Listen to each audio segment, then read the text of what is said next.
Episode start होता है तो हमारी हीरोइन की एंट्री होती है जिसका नाम होता है रोंग हुआ, जिसके पास अचानक से विलन्स आते हैं और उससे कोई मेडिसिन मांगने लगते हैं।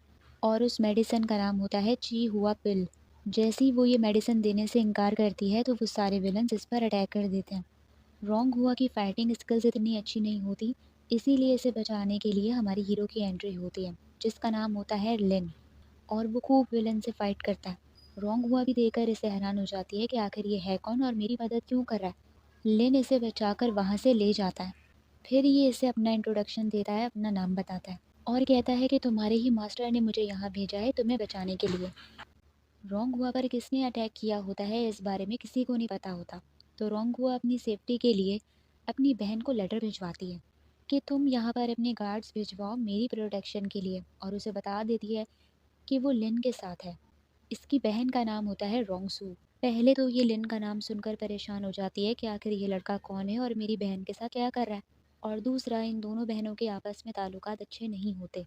ये रोंगसू अपनी बहन रोंगहुआ से हमेशा जेलस रहती है क्योंकि इनका फादर ज़्यादा रोंगहुआ से प्यार करता है और इनका फादर ड्रैगन हॉल सिटी का लीडर होता है और अपनी आर्मी का लीडर ये रोंगहुआ को चुन रहा होता है। इसी बात से ये रोंगसू जेलस हुई भी होती है कि ये पोजीशन इतने सालों से मैंने संभाली, मैं बड़ी बहन हूँ तो ये पोजीशन मुझे मिलनी चाहिए, रोंगहुआ को नहीं, जिसकी फाइटिंग स्किल्स भी अच्छी नहीं है।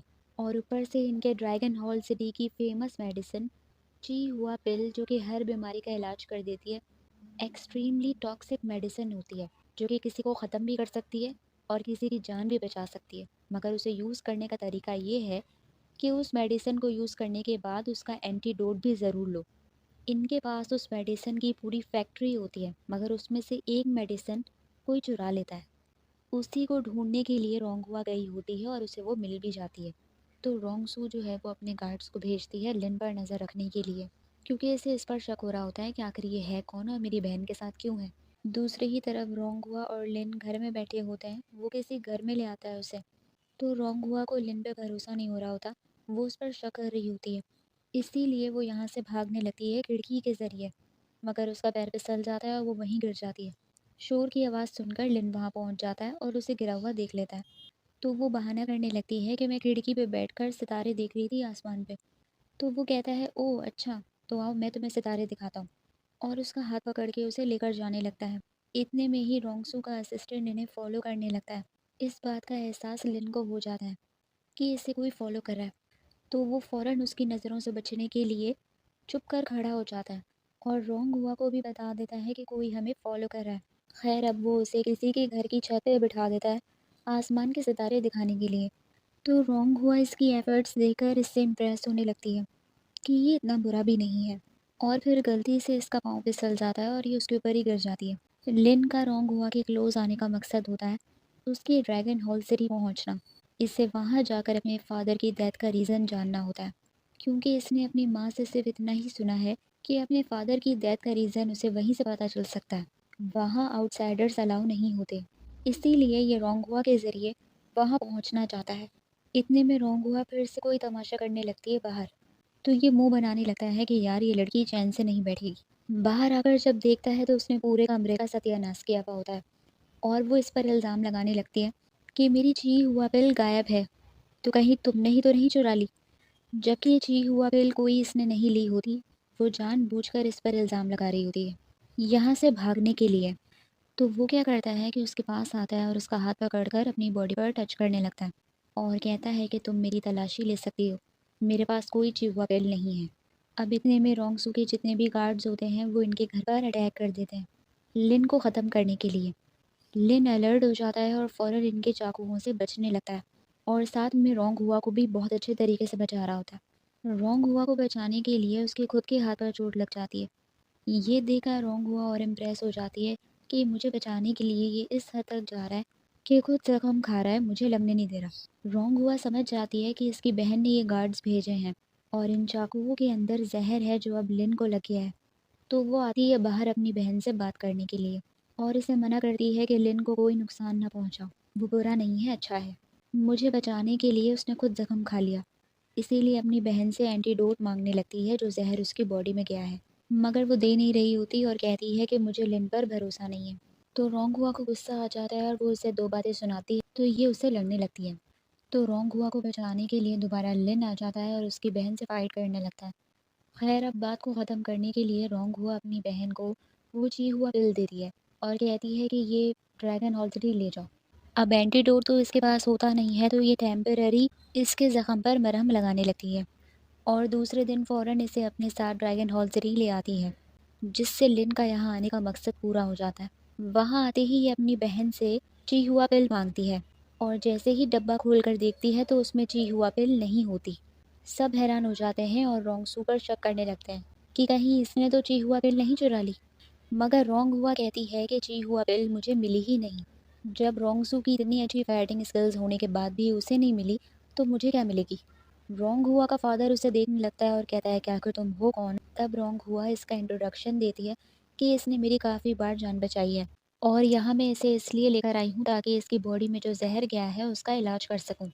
वहाँ पर रोंग हुआ का मास्टर भी मौजूद होता है और इसी ने ही लिन को रोंग हुआ के पास भिजवाया था उसे बचाने के लिए। लिन की मुलाकात रोंगहुआ के मास्टर से पहले अनएक्सपेक्टेडली हो जाती है, क्योंकि रोंगहुआ का मास्टर उसका खाना चुरा रहा होता है, तो ये पकड़ लेता है और इससे कहता है कि तुम्हें एक ही शर्त पर जाने दूंगा, जब तुम मुझे अपना मास्टर मानोगे। तो वो मान जाता है और यहाँ पर भी सबके सामने रोंगहुआ का मास्टर लिन को अपना मास्टर मान लेता है कि ये मेरा मास्टर है और अब से ये रोंगहुआ का भी मास्टर है। रोंगहुआ का मास्टर जब लिन से उसका बैकग्राउंड पूछता है कि आखिर तुम हो कौन, तो लिन कहता है कि मैं अपनी शादी से यहाँ भाग कर आया हूँ। मेरी माँ मेरी ज़बरदस्ती शादी करवा रही थी, जो कि मैं नहीं करना चाहता।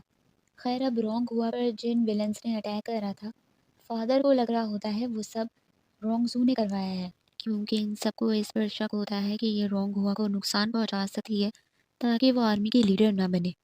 तो रोंगसू मना करने लगती है और साथ में रोंगहुआ भी अपनी बहन का साथ देती है और कहती है कि नहीं, ये सब रोंगसू ने नहीं किया होगा। रोंगहुआ अपनी बहन के साथ ताल्लुकात अच्छे करना चाह रही होती है, मगर रोंगसू ही कोल्ड हार्टेड होती है। उसे लगता है कि कोई उससे प्यार नहीं करता, इसीलिए सिर्फ पावर के पीछे भागती रहती है कि आर्मी के लीडर की पोजीशन मुझे मिल जाए। फिर क्या होता है कि रोंगहुआ रात को चोरी चुपे लिन के कमरे में घुस जाती है और उसकी चीज़ें चेक कर रही होती है कि इतने में पीछे से लिन आ जाता है और उसे पकड़ लेता है कि तुम यहाँ क्या कर रही हो। तो वो बहाने करने लगती है, तो वो क्या करता है कि उसे चेक करने के लिए आने लगता है कि तुम क्या छुपा रही हो। कि इतने में दोनों बेड पर गिर जाते हैं और चादर भी इनके ऊपर गिर जाती है, जिसमें ये फंस जाते हैं। अब उसमें से निकलने की कोशिश कर ही रहे होते हैं कि अचानक रोंगसू अपने गार्ड्स के साथ कमरे में एंटर हो जाती है। तो रोंगसू इन दोनों को इस सिचुएशन में देखकर हैरान हो जाती है कि ये तुम दोनों क्या कर रहे हो। अब ये खबर फादर तक पहुंच जाती है, तो रोंगसू को बचा लेती है कि ऐसा वैसा कुछ नहीं हुआ था, ये सिर्फ उसकी खैरियत पूछने के लिए उसके कमरे में गई थी। खैर अब जैसे ही ये दोनों जाती हैं तो फादर अपने बंदों को ऑर्डर देने लगता है कि लिन को ख़त्म कर दो, क्योंकि इसे लिन पर भरोसा नहीं होता और कहता है कि कोई भी आउटसाइडर हमारे सिटी में अलाउ नहीं है, इसीलिए चुपके से उसको ख़त्म कर दो, किसी को पता नहीं चलना चाहिए। मगर ये बात रोंग हुआ चुपके सुन लेती है और फ़ौरन लिन के पास आकर कहती है कि तुम ये जगह छोड़कर चले जाओ। मगर वो उसकी बातों को सीरियसली नहीं ले रहा होता और कहता है कि गुस्से में तुम क्यों लगती हो।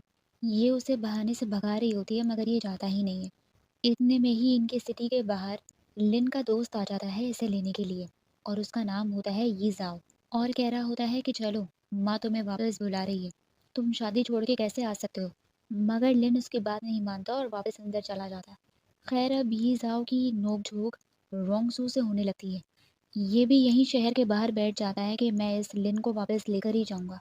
दूसरे दिन जब लिन अपने कमरे में सो रहा होता है, तो कोई उसके कमरे में स्मोक फेंकता है और उसे लेटर भी देता है। लिन की आँख खुल जाती है और जब वो उस लेटर को पढ़ता है, तो वो रोंगहुआ का लेटर होता है और वो इसे किसी खुफिया जगह पर बुला रही होती है, जहाँ पर जाना मना है। इतने में ही रोंगहुआ इसके कमरे में आती है और इसे कहती है कि तुमने मुझे कहा था ना तुम मुझे तलवार चलाना सिखाओगे। ये कहकर वो जाने लगती है। तो लिन भी उसके पीछे-पीछे जाता है और उस खुफिया जगह पर पहुँच जाता है। ये वही जगह होती है जहाँ पर ची हुआ पिल्स बनती हैं। उसका पूरा बगीचा लगा हुआ होता है। यहाँ जब वो आता है तो रोंगहुआ गायब हो जाती है कि इतने में पीछे से रोंगहुआ का फादर इस पर अटैक करना शुरू कर देता है। ये कहकर कि तुम्हारी हिम्मत कैसे हुई हमारी खुफिया जगह पर घुसने की, और लिन को चाकू मार देता है। इतने में लिन को ढूंढते हुए रोंगहुआ वहाँ पहुँचती है और अपने फादर को जब उसे हर्ट करता हुआ देखती है तो उसे बचाने आ जाती है। और बहाना करके उसे अपने साथ ले जाती है कि अरे मैंने ही तो तुम्हें यहाँ बुलाया था, तुम्हें तलवार सिखानी थी ना मुझे। ये कहकर वो उसे ले जाती है, जिससे रोंगहुआ के फादर का प्लान फेल हो जाता है लिन को ख़त्म करने का, क्योंकि इसी ने ही प्लान करके लिन को यहाँ बुलाया था। वो लेटर कोई रोंगहुआ ने नहीं लिखा होता, और जो स्मोक इसके रूम में फेंकी होती है उसके असर में ये आ जाता है, जिसकी वजह से इसे रोंगहुआ दिखने लगती है। ये बात ये रोंगहुआ को बता देता है। रोंगहुआ समझ जाती है कि इसके फादर ने ही ये सब कुछ किया है, और उसे डांटने लगती है कि मैंने तुम्हें कहा था ना कि मेरा ये शहर छोड़कर चले जाओ। तो लिन कहता है कि मैं जाकर शादी नहीं करना चाहता। तो रोंगहुआ कहती है कि क्या वो लड़की इतनी बुरी है कि तुम मुझसे शादी नहीं करना चाहते। तो लिन कहता है कि ऐसी भी कोई बात नहीं है, वो लड़की बहुत ब्यूटीफुल है। तो उस लड़की की तारीफ़ों के पुल बाँधने लग जाता है, जिससे रोंगहुआ जेलस होने लग जाती है और कहती है कि अगर इतनी ही प्यारी है, तो जाकर शादी कर लो ना।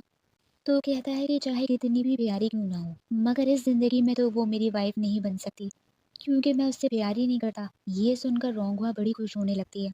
तो वो क्या करता है कि अपने ज़ख्म का बहाना लेकर उसके क्लोज़ होने लगता है, और फ़ौरन उसको हग करने लगता है कि देखो मेरी तबीयत बिल्कुल ठीक नहीं है, इसलिए तुम मेरा अच्छे से ख़्याल रखना। और यहीं एपिसोड ख़त्म हो जाता है। तो आप लोग मुझे बताइए आप लोगों को एपिसोड कैसी लगी? लाइक कीजिए, सब्सक्राइब कीजिए और कमेंट भी कर लीजिए। Thank you so much.